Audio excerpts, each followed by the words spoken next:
Bidang Al-Quran dah, bidang hadis dah, bidang akidah sudah, bidang fiqh pun dah. Jadi, untuk siri kali ini, kita akan lihat pula apa contoh soalan dalam bidang sirah dan tamadun Islam.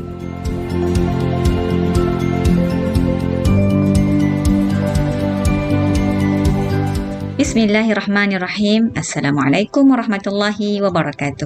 Alhamdulillah, bersama lagi dengan saya Ustazah Huda Rahman. InsyaAllah untuk perkongsian pada kali ini, kita akan sama-sama melihat apakah contoh-contoh soalan kemahiran berfikir aras tinggi ataupun kebat khusus dalam bidang sirah dan tamadun Islam untuk tingkatan 5. Jom sama dengan Ustazah.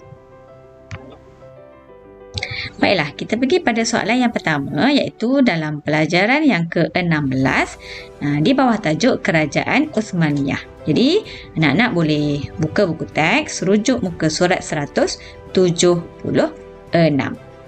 Okey, kita lihat contoh soalannya. Okey, soalannya, Muhammad Al-Fatih telah berjaya membuka mata dunia mengenai peranan pemuda dalam bidang pemerintahan negara. Itu stimulus soalan. Okey. Cadangkan persiapan anda untuk memberikan sumbangan kepada negara seperti tokoh tersebut. Yang ini merujuk kepada Sultan Muhammad Al-Fatih. Jadi soalan ini berkehendakkan untuk anda menyatakan pendapat anda, apakah persiapan anda sebagai seorang pelajar ataupun sebagai seorang belia pada hari ini untuk memberikan sumbangan kepada negara. Baiklah, kita lihat contoh jawapan. Saya akan berusaha mendalami pelbagai cabang ilmu dan kemahiran seperti bidang sains, teknologi maklumat dan komunikasi. Kesannya akan melahirkan rakyat yang mahir dan pakar dalam semua bidang.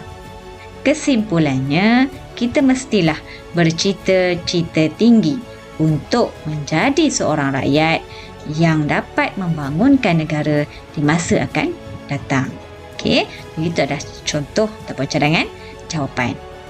Okey, kita berpindah kepada soalan kedua. Okey, dalam pelajaran yang ke-17 iaitu di bawah tajuk Keunggulan Tokoh Islam. Okey, anak-anak boleh rujuk buku teks pendidikan Islam tingkatan 5 muka surat 184.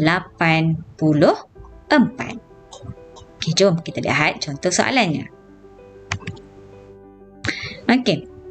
Baik, soalannya berbunyi, Salahuddin Al-Ayyubi merupakan tokoh yang memberikan sumbangan yang besar dalam usaha membebaskan Baitul Maqdis daripada penguasaan tentera Salib. Okay.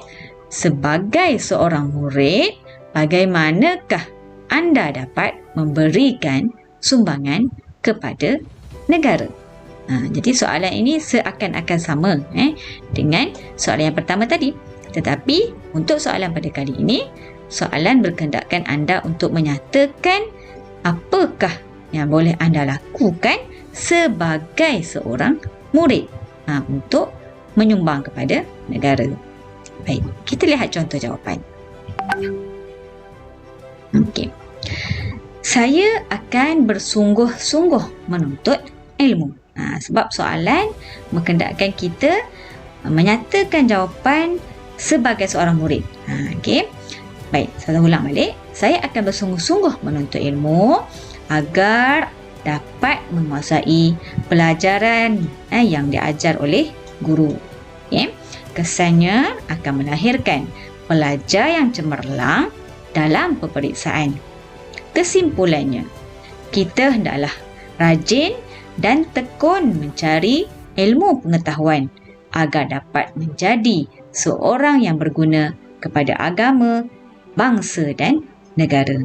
Jadi, untuk kita menyumbang kepada negara sebagai seorang murid, sudah pastilah berkaitan dengan ilmu dan yang paling mudah untuk kita nyatakan cadangan kita ataupun jawapan kita adalah bersungguh-sungguh menuntut ilmu. Itu antara contoh jawapanlah. Okey. Baik, jadi untuk bidang sirah ni kita hanya ada 2 tajuk saja.